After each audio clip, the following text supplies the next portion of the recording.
Hello, and welcome to the Bet You Didn't Know That show. I'm your host, Kristen Dre.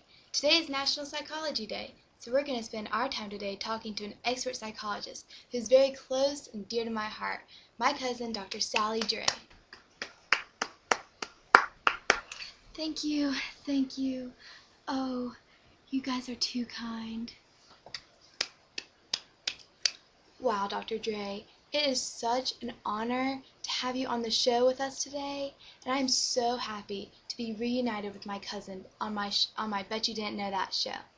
So, Dr. Dre, tell us about these experiments that you've been studying lately. Oh, and it is such an honor to be here with you too, Kristen.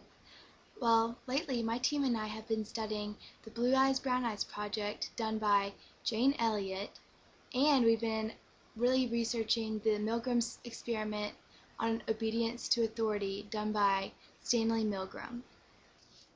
Blue Eyes, Brown Eyes project? Wow, that sounds really familiar. I'm pretty sure my really awesome teacher, Mr. Heath, taught us about that in AP Psychology my senior year. Why don't you tell us more about that experiment? I'm sure the audience would love to hear about that.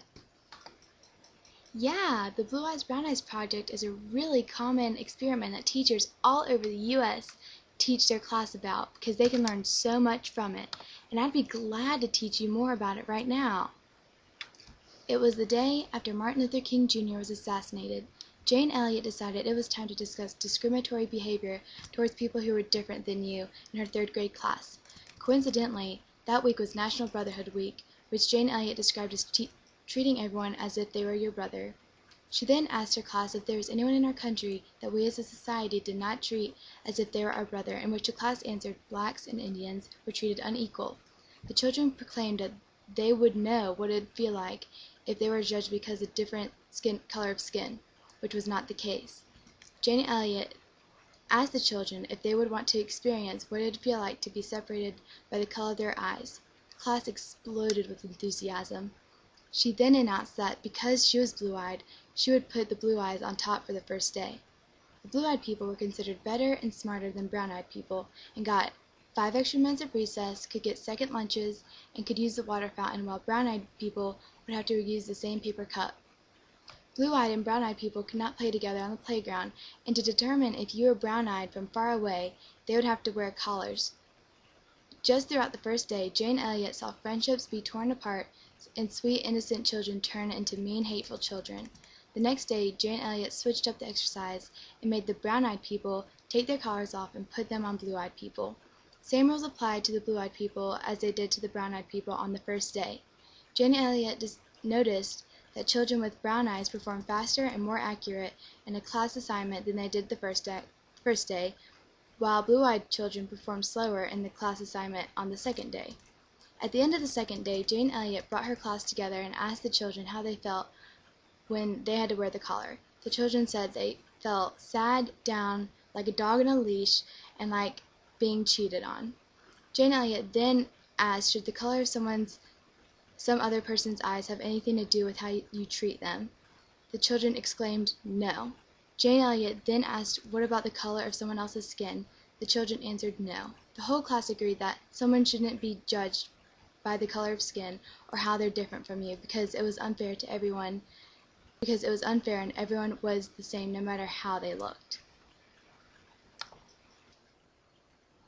Wow, I forgot how interesting that story and that experiment was. Oh my goodness, like that is going to go with those kids like the rest of their lives. Like I'm sure they still remember it to this day, and they're teaching their kids the same lesson.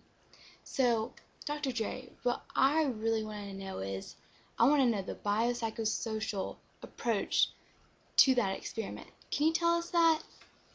Of course I can tell you that. I'm a psychologist, remember? So, in the biopsychosocial approach, there are 3 parts. There's the biological influence, the psychological influence, and the social cultural influence. Now, the biological influence to this experiment was a really hard one. Technically, your behavior is affected biologically by hormones, or brain abnormalities, or injuries, or substances you ingest. But in this case, the only thing I can really think of is the eye color. By having blue eyes, you are better on the first day, then by having brown eyes, you are better on the second day. If their parents had those colored eyes and acted the way the kids did, then the kids did as their parents did. Kids with better eyes acted all superior because they were told to, or maybe their parents acted arrogant and superior, so the kids kept acting that way. The children also had many psychological influences in this experiment. When Jane Elliott told the blue-eyed people they were better than brown-eyed people, the blue-eyed people felt more superior to the others, while the brown-eyed people felt inferior. This is because the children were told something they did or did not want to hear, which made them have a certain mindset. Brown eyes were unhappy and slower to things than they would normally be because they had already been put in the worst category, so they felt no need to perform to their best ability. Because the blue-eyed children were on top for the first day, they were so much happier and quicker to things because they knew even if they messed up that on something, no one could bring them down because they were already on top. The next day, Jane Elliott told the class that brown-eyed people were better than blue-eyed people.